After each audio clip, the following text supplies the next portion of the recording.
All right, First Chronicles 8. Let's call this one Mighty and subtitle it Bowmen. Why? Because this is going to give us the genealogy of Saul. And of course, as the first king of Israel, he has an important part in the history of Israel. And so he has an identity collectively, meaning his people had a great reputation. He wasn't just a wealthy man from a wealthy family. They were part of a larger group that was known for being mighty, as we'll see in the last verse of the chapter. But they were not simply known for just being generically mighty. They were known in this chapter as being mighty bowmen who had another characteristic.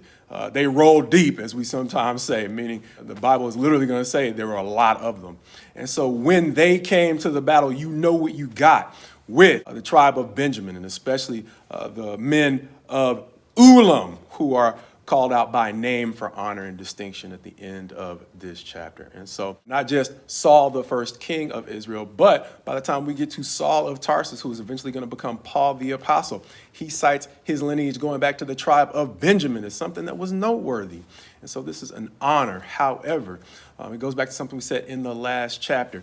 Even though we want to be complete as people, we don't want our attempts to be complete to cause us to overlook the need to focus and be excellent so that people understand what we bring to the table when they bring us on or consider bringing us on to a team. And so this chapter, even though it is a lot of names, it gives us, in the few words it gives to really supplement the noteworthy names in this chapter, an understanding of why it's not only important to be excellent at something, but to be excellent in a way that allows people to clearly understand what value you add to a team when they bring you on.